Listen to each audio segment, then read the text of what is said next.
Most people confuse identity with truth. What you call you, the way you speak, respond, carry yourself, is often not essence, it's survival.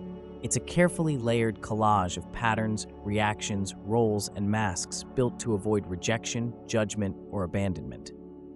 You are not who you've been pretending to be. You're who you've been protecting. You've made it through things most people will never know.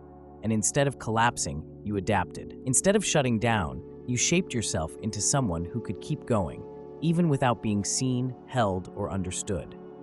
The fact that you're still here, still loving, still curious, still searching for truth, is not weakness, it's divinity. And while the world may celebrate what looks impressive on the surface, your real power is quiet. It lives in the strength you carried in private. So many people forget how brave they've been. They forget that grace is what carried them when they had nothing else. They forget to honor the version of themselves that survived without applause. You are not just your healing, you are your history. And not the broken parts, the breath that kept going through all of it. In childhood, you learn fast who to be to earn love, what parts of you get praised, which emotions are too much. And slowly, unconsciously, you start becoming a version of yourself that feels safer. Not necessarily truer. We wear these roles like armor, the good one, the responsible one, the independent one.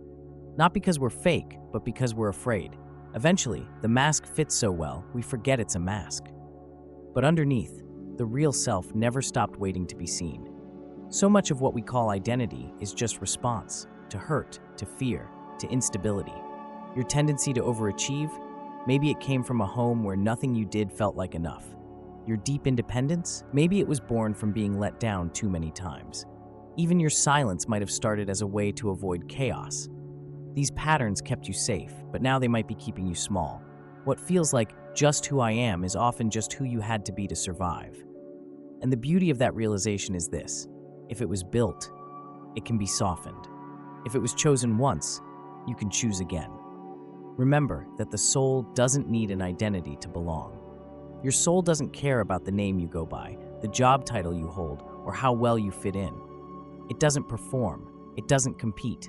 It simply exists and speaks through feeling, instinct, resonance. Labels, roles, achievements, those are constructs. The soul is raw, borderless presence. You don't have to be someone to be whole. The real you is not an identity, it's an energy. And when you strip away the layers, it doesn't leave you empty. It reveals you. With time, your pain became your personality, but it doesn't have to stay that way. At some point, your pain became a performance. You learned which parts of you the world responded to and started playing that version more often. Maybe you became the strong one, always holding it together. Maybe you became the fixer, always needed but never held.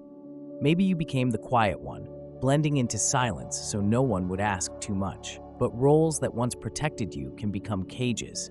And just because they were necessary then, doesn't mean you need to keep wearing them now. Healing isn't just about releasing the pain. It's about retiring the performance. I want you to remember this and write it down if you have to. The real you is the one who's watching all this happen. You are not your thoughts. You are the awareness behind them. You are not your fears. You are the one who notices when fear rises and gets curious. Even your name, your story, your timeline, these are wrappers. The real you is the one who sits quietly beneath it all, watching, witnessing, remembering. The self that watches, with love, without judgment, is the one that's always been there. And that is the truest thing about you. You don't need to fix who you are. You just need to remember the version of yourself that existed before survival wrote your script. You were never too much. You were never not enough. You were just becoming what the world asked you to be, to keep you safe, to keep you loved. But now you get to ask a different question. Who am I when I no longer have to survive? And when you meet that version of yourself, not a role, not a reaction, but the one who's always been watching quietly beneath the noise, that's when you come home. Thank you for listening. Like and subscribe for more talks on things that matter.